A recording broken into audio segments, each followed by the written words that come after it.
Assalamualaikum warahmatullahi wabarakatuh. Bagaimana kabarnya Ananda Soleh dan Soleha? Semoga sehat walafiat dan selalu dalam lindungan Allah Subhanahu wa Ta'ala. Anak-anak hebat, kita akan mempelajari pada pelajaran 5 dengan tema Rasul Allah Idolaku. Subtema yang kita bahas sekarang adalah kisah keteladanan Nabi Daud alaihissalam. Sebelum kita memulai pembelajaran, kita berdoa terlebih dahulu ya. Bismillahirrahmanirrahim. Raditu billahi rabba wa bil islami dina wa bi Muhammadin nabiyya wa rasula. Rabbi zidni ilma warzuqni fahma walhamdulillahi rabbil alamin. Mengidolakan Rasul artinya mencintai Rasul. Siapa yang mencintai Rasul akan bersamanya di dalam surga nanti. Para Rasul adalah laki-laki pilihan Allah Subhanahu wa Ta'ala. Mereka wajib kita ketahui dan imani. Salah satu rukun iman adalah beriman kepada Rasul. Kenabian dan kerasulan merupakan karunia Allah yang dianugerahkan kepada hamba yang dikehendakinya. Allah menjadikan mereka sebagai manusia yang paling sempurna akalnya, paling baik akhlaknya, paling luas ilmunya, paling mulia keturunannya, paling benar perkataannya, dan paling dapat dipercaya. Berikut nama-nama 25 Rasul.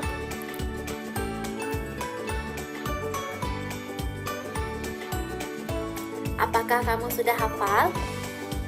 Jika belum, mari kita hafal. Adam, Idris, Nuh, Salih, Ibrahim, Lut, Ismail, Ishak, Yakub, Yusuf, Ayub, Suaib, Musa, Harun, Zulkifli, Daud, Sulaiman, Ilyas, Ilyasa, Yunus, Zakaria, Yahya, Isa, Muhammad sallallahu alaihi wasallam. Jangan lupa ya dihafal. Rasul Allah idolaku. Di semester ini kita bahas ada 5. Yang pertama, kisah keteladanan Nabi Daud alaihissalam, kisah keteladanan Nabi Sulaiman alaihissalam, kisah keteladanan Nabi Ilyas alaihissalam, kisah keteladanan Nabi Ilyasa alaihissalam, kisah keteladanan Nabi Muhammad sallallahu alaihi wasallam. Yang kita bahas sekarang adalah kisah keteladanan Nabi Daud alaihissalam. Nabi Daud alaihissalam adalah salah seorang nabi dari Bani Israel, yaitu Sibit Yahuda. Keturunan ke-13 dari Nabi Ibrahim alaihissalam melalui Nabi Ishak alaihissalam. Ayah Nabi Daud alaihissalam adalah Yisha. Nabi Daud alaihissalam terkenal sebagai pekerja keras dan penyayang binatang. Pada waktu kecil, Nabi Daud alaihissalam terbiasa menggembalakan kambing bersama kakaknya. Pada usia 9 tahun, Nabi Daud alaihissalam telah ikut berperang bersama kakaknya melawan pasukan Jalut dari Filistin atau Palestina. Nabi Daud alaihissalam ikut dalam pasukan Raja Talut. Nabi Daud alaihissalam hidup pada masa Raja Talut yang beriman dan Raja Jalut yang kafir. Ketika itu terjadi peperangan antara tentara Talut dan tentara Jalut. Dalam menghadapi pasukan Jalut, Nabi Daud alaihissalam meminta kepada Raja Talut untuk menghadapi Jalut. Awalnya Raja Talut ragu akan kekuatan dan kemampuan Nabi Daud alaihissalam. Akan tetapi setelah Nabi Daud alaihissalam meyakinkannya, Raja Talut akhirnya memberi izin.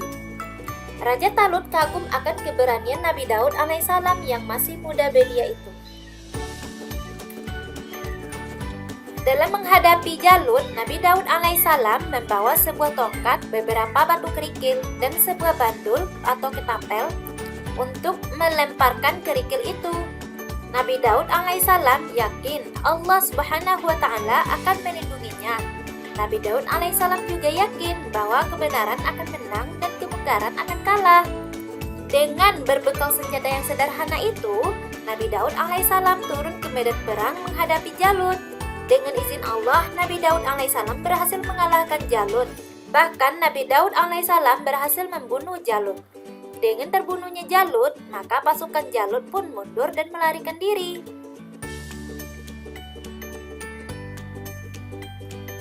Atas kemenangan Nabi Daud alaihissalam, Raja Talut mengangkatnya sebagai penasihat dan sekaligus sebagai pemimpin militer kerajaan Talut.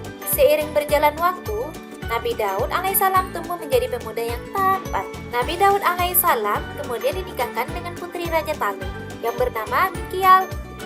Nabi Daud alaihissalam disayang dan dihormati oleh seluruh rakyat Bani Israel. Bani Israel pun tumbuh menjadi kerajaan yang berkembang, maju, dan disegani. Seiring berjalannya waktu, atas hasutan setan, Raja Talut iri pada kemasyhuran Nabi Daud alaihissalam. Rasa iri itu menyebabkan Raja Talut berniat menyingkirkan Nabi Daud alaihissalam dengan berbagai tipu daya. Raja Talut berusaha menyingkirkan atau bahkan membunuh Nabi Daud alaihissalam. Mengetahui niat jahat ayahnya itu, Mikial menyampaikannya kepada Nabi Daud alaihissalam, suaminya. Nabi Daud alaihissalam kemudian pergi dari Bani Israel untuk mencari tempat yang aman dari niat jahat Raja Talut. Kepergian Nabi Daud alaihissalam itu memicu rakyat benci kepada Raja Talut. Rakyat dan sebagian pasukan Raja Talut akhirnya berpaling mengikuti Nabi Daud alaihissalam. Saat mengejar Nabi Daud alaihissalam itu, Raja Talut dan pasukannya kelelahan. Mereka kemudian beristirahat di suatu tempat hingga tertidur pulas. Saat itu pula Nabi Daud alaihissalam mendatangi tempat istirahat Raja Talut dan menggunting salah satu sudut baju yang dipakai Raja Talut. Keesokan harinya, Nabi Daud alaihissalam mengutus seseorang menghadap Raja Talut dengan memberikan potongan baju Raja Talut. Pesan Nabi Daud alaihissalam itu menyampaikan pesan kepada Raja Talut, "Tuan, ini potongan baju Tuan." Baju Tuan dipotong oleh Nabi Daud alaihissalam saat Tuan tertidur.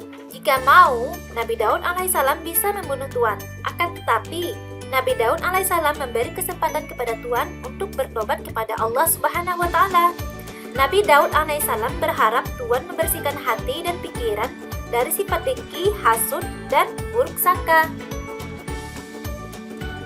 Setelah menyampaikan pesan itu, utusan dari Nabi Daud alaihissalam pergi. Raja Talut ternyata tidak menghiraukan pesan dan peringatan dari Nabi Daud alaihissalam. Raja Talut berusaha menangkap Nabi Daud alaihissalam.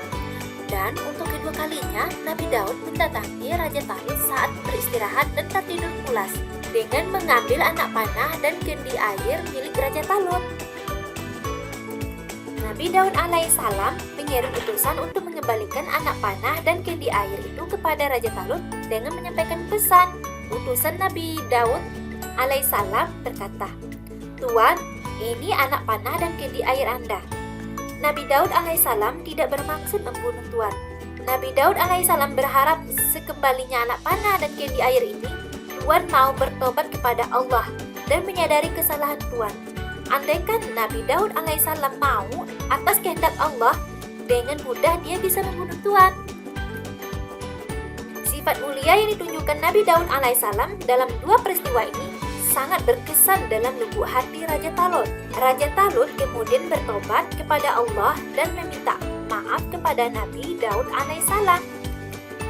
Suatu ketika sesudah Raja Talut wafat, Nabi Daud alaihissalam diangkat menjadi raja. Allah Subhanahu wa Ta'ala memberikan kerajaan kepada Nabi Daud alaihissalam.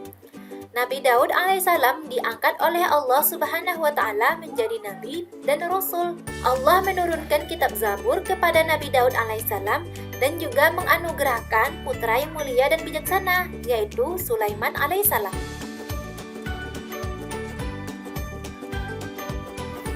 Dalam menjalankan tugasnya sebagai nabi dan rasul, Nabi Daud alaihissalam dikaruniai Allah Subhanahu wa Ta'ala mukjizat. Di antaranya, Nabi Daud alaihissalam dikaruniai Allah suara yang sangat merdu. Ketika mendengar Nabi Daud alaihissalam melantunkan ayat-ayat dalam kitab Zabur, orang yang sakit menjadi sembuh, burung-burung terbang mendekat, angin menjadi tenang, serta gunung dan burung bertasbih kepada Allah Subhanahu wa Ta'ala. Ini terdapat dalam Quran surah Saba ayat 10-11. Yang kedua, Nabi Daud alaihissalam dikaruniai Allah dapat melunakkan besi dengan tangannya tanpa bantuan api. Dengan tangannya pula, besi itu ditenun menjadi baju zirah atau baju besi. Ini terdapat dalam Quran surah Saba ayat 10-11. Yang ketiga, Nabi Daud alaihissalam dikaruniai ilmu pengetahuan dan kepandaian untuk menghakimi suatu perkara secara bijaksana. Ini terdapat dalam Quran surah Shad ayat 8-20. Nabi Daud alaihissalam adalah seorang nabi yang amat taat kepada Allah, mempunyai kekuatan di dalam beribadah, terutama sholat malam dan berpuasa separuh tahun, yaitu sehari berpuasa dan sehari berbuka, berselang-seling, serta banyak beramal soleh. Keteladanan Nabi Daud alaihissalam. Yang pertama, pemberani. Setiap muslim harus berani melakukan kebaikan dan menolak keburukan. Yang kedua, tidak mudah marah. Dalam menghadapi segala sesuatu, seorang muslim dianjurkan untuk tenang, tidak panik, dan tidak mudah marah. Segala sesuatu jika dihadapi dengan tenang, maka akan diselesaikan dengan baik. Yang ketiga, teguh pendirian. Dalam belajar dan beribadah kepada Allah, setiap muslim tidak boleh mudah terpengaruh oleh ajakan yang tidak baik. Setiap muslim harus teguh pendirian jika yang dilakukan itu baik dan benar. Bagaimana anak-anak? Apakah bisa dipahami? Pelajaran yang perlu kita petik adalah: pertama, Nabi Daud alaihissalam menerima kitab Zabur. Yang kedua, Nabi Daud alaihissalam gemar bertasbih kepada Allah Subhanahu wa taala.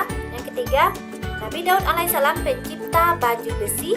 Yang keempat, Nabi Daud alaihissalam bersuara bagus. Yang kelima, Nabi Daud alaihissalam gemar berpuasa. Alhamdulillah, semoga bisa memahami keteladanan Nabi Daud alaihissalam dan bisa mengaplikasikan dalam kehidupan sehari-hari ya. Semoga dalam pelajaran ini bermanfaat dan barokah. Tetap semangat belajarnya ya. Assalamualaikum warahmatullahi wabarakatuh.